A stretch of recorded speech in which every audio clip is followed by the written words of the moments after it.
सो बच्चों, last video में हमने समझा था जीएसटी के बारे में। उसी चीज को हम लोग आगे कंटिन्यू करें फर्दर कि हम लोग लास्ट वीडियो में समझा था कि जीएसटी क्या होता है, कितना बेसिकली वो जीएसटी टैक्स क्या होता था, मीनिंग समझा था।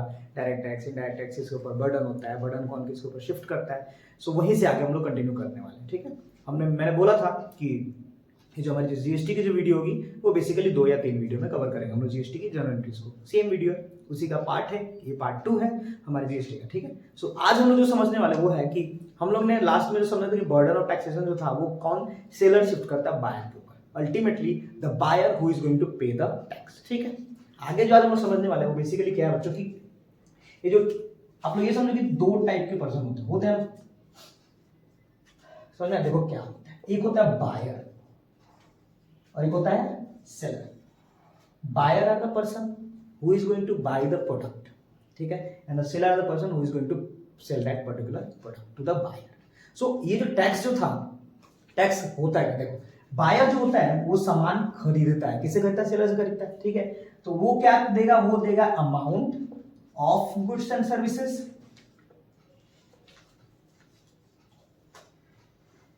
प्लस टैक्स, जो भी इसके ऊपर टैक्स लगेगा। ठीक है, ये क्या करेगा, ये पे करेगा।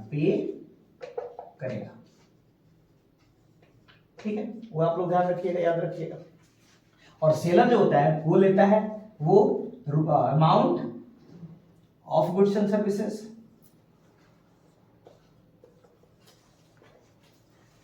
Plus taxes. वो क्या करता है, वो रिसीव करता है, रिसीव करेगा। किससे करेगा, सेलर बायर से रिसीव करेगा और बायर सेलर को पे करेगा। ठीक है, ये समझ में आ गया। आगे बढ़ते हम लोग। जनरली होता क्या है कि जब सेलर रिसीव करता है क्या, टैक्स, किससे, बायर से, तो उसके लिए क्या होता है, लायबिलिटी होता है। ये लायबिलिटी होता क्यों है, बिकॉज उसको वो पैसा रखना नहीं है, यूज नहीं करना है, वो पैसा उसको क्या करना है, गवर्नमेंट को फर्दर पे करना है, गवर्नमेंट को फर्दर पे करना है। ठीक है, बस वो एक काम करता है, वो क्या करता है, एक बिग मिडिलमैन पर्सन का काम करता है, जो कि टैक्स लेता है बायर से और देता है गवर्नमेंट को। ठीक है, समझ में आया। आगे बढ़ते हैं। सो और जो बायर है वो जो पेमेंट करता है टैक्सेस, उसके लिए वो क्या होता है, वो होता है एसेट। ठीक है, GST is asset for him and GST जो होता है इसके लिए क्या होता है, लायबिलिटी होता है। एसेट कैसे होता है मैं आपको समझाता हूँ। ठीक है, आप एक चीज और ध्यान रखना कि जब वो लायबिलिटी क्या होता है, क्योंकि वो आउटपुट होता है, वो क्या होता है, वो आउटपुट होता है। मैं आपको बताऊंगा कैसे। और इसका क्या होता है, वो इनपुट होता है, आउटपुट इनपुट। देखो जब टैक्स का पैसा, आपको तो बच्चों ये पता होगा ना कि ये आउट का अपोजिट क्या होता है, इन होता है। आउट का अपोजिट क्या होता है, इन होता है, आपको ये पता होगा। अब थोड़ा सा ना फैंटास्टिक वे में हम समझते हैं कि किस तरीके से वो जीएसटी का हम ट्रांजेक्शन करेंगे कि फर्दर ये जो है ना, ये इनपुट और आउटपुट यही आपका जर्नल एंट्रीज में यूज होगा। ठीक है, देखो क्या होता है, आउट का अपोजिट इन होता है। तो यहाँ पे जो लिखा हुआ है इनपुट, इसका जो ट्रांजेक्शन जनरली होता है, कैसे समझना है कि ये क्या कर रहा है, यहाँ पे देख रहे हो आपने लिखा पे करेगा। तो when money goes out, that person is going to write input GST। ठीक है, कैसे होगा, देखो मैं हूं एक पर्सन हूं जो बायर, हम अपने आप को अभी बायर समझ रहे हैं। मैंने क्या किया, मैंने ये डस्टर खरीदा। मैंने डस्टर किसे खरीदा होगा, सेलर से। ठीक है, तो जब सेलर ने मुझे ये डस्टर सेल किया तो मैंने उसको क्या दिया होगा, एक कुछ अमाउंट दिया होगा, पेमेंट किया होगा। तो when money goes out, he is going to write input।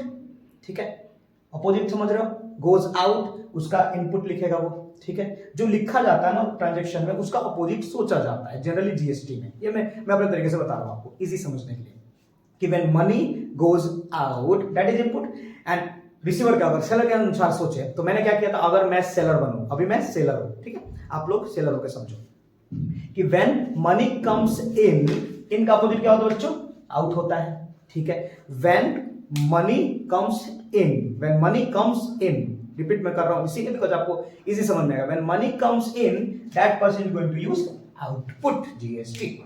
अभी समझ में आया कि when money goes out, input. ठीक है, यूज होगा।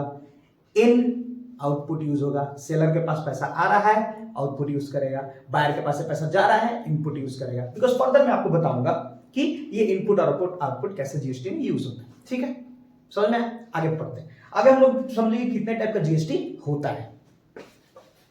क्या ना बच्चों कि एक बार आप ये सारे मीनिंग समझ जाओगे ना तो आपको जर्नल एंट्रीज करना इजी हो जाएगा। जैसे हम लोग को मॉडर्न रूल में मैंने जर्नल लिस्ट कराया था लास्ट वीडियो में, तो आपको समझ में आ रहा होगा कि कितना इजी होता है अगर आपको मॉडर्न का जो सारा रूल्स पता है, क्लियर का जो रूल्स पता था। ठीक है, सो जीएसटी कितने टाइप का होता है बच्चों? जीएसटी बेसिकली होता है हम लोग का, एक होता है सीजीएसटी, ठीक है, एक होता है एसजीएसटी और एक होता है आईजीएसटी। ठीक है, देखो अब सीजीएसटी का फुल फॉर्म आपको पता होना चाहिए जनरली। जीएसटी का तो पता ही है, जीएसटी का क्या होता है? Goods and services tax, not service, services tax. तो सी मतलब सेंट्रल गवर्नमेंट। जब सेंट्रल गवर्नमेंट कोई टैक्स लेता है तो उसको हम लोग क्या बोलते हैं? सीजीएसटी। जब स्टेट गवर्नमेंट कोई टैक्स लेता है उसको हम लोग क्या बोलते हैं? एसजीएसटी। और this IGST is known as integrated GST. क्या बोलते हैं उसको? Integrated GST. ठीक है, अब ये सीजीएसटी और एसजीएसटी जनरली होता है क्या बच्चों? देखो एक छोटा सा एग्जांपल से हम लोग समझते हैं। मान लो कि मैं एक आदमी हूं, मैं एक सेलर हूं, मैंने क्या किया, मैं बिहार में रहता हूं। ठीक है, मैं बिहार में, तो मैंने क्या किया, मैंने अपना सामान बिहार में सेल किया। कहां? मैं बिहार का था, मैंने बिहार में ही सेल किया। ठीक है, तो अगर मैं बिहार का हूं, अगर बिहार में ही सेल करता हूं, जैसे for example that when the transaction happens in the same state itself, तो होता क्या है? वहां पे दो जीएसटी लगता है, एक होता है सीजीएसटी और एक होता है एसजीएसटी। तो ऊपर आपने समझा ही था। तो when transaction happens in a same state, ठीक है, उसमें हम लोग सीजीएसटी एसजीएसटी दोनों यूज करते हैं। जैसे मान लो यूपी का सामान था, वो यूपी में ही सेल हुआ है। ठीक है, मान लो बिहार का सामान है, वो बिहार में ही सेल हुआ है। मान लो उड़ीसा का है, वो उड़ीसा में ही ट्रांजैक्शन हुआ है। तो क्या होगा? उसमें हम लोग यूज करते हैं सीजीएसटी और एसजीएसटी। ये समझ में आया? आगे हम लोग पढ़ते हैं इंटीग्रेटेड जीएसटी। सिंपल है। अब एक छोटा सा और एग्जांपल लेते हैं। मान लो मैं बेसिकली मैं हूं जो कि उड़ीसा में रहता हूं। ठीक है, मेरा एक दोस्त है जिसका नाम है टिंकू। याद है ना, टिंकू वाला किया था क्वेश्चन। सो टिंकू, वो मेरा दोस्त है ना, वो रहता है बिहार में। सो टिंकू ने मुझे फोन किया, बोला कि भैया ऐसा है कि आप मुझे कुछ सामान बेचो, सेल करो। कहां? उड़ीसा से सामान भेजो। तो मैंने उसको सामान भेजा उड़ीसा से बिहार। क्या भेजा? उड़ीसा से बिहार। ठीक है, सो जब इसमें हम लोग कौन सा जीएसटी यूज करेंगे? इसमें जो हम लोग टैक्स लगेगा उसको हम लोग बोलते हैं IGST, that is known as integrated GST. ठीक है, अभी समझ में आया? कितने टाइप के थे बच्चों? 3 टाइप के थे, सीजीएसटी, एसजीएसटी, आईजीएसटी।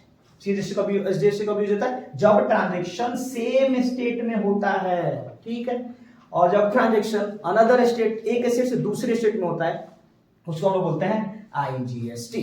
ठीक है, ये तो बेसिकली कितने टाइप के जीएसटी। और बेसिकली और बच्चों में थोड़ा सा अगर मैं आपको बताऊं तो अलग अलग रेट्स होता है बेसिकली। ठीक है, फर्दर रेट्स के बारे में आप लोग अपने बुक में देख सकते हो, वो लिखा होगा कि जैसे रेट्स जो होता है ना, रेट्स जो परसेंटेज होता है वो लाइक 0% भी होता है, 5% भी होता है, 7% होता है, 12% होता है, ठीक है, 18% होता है और 28% होता है।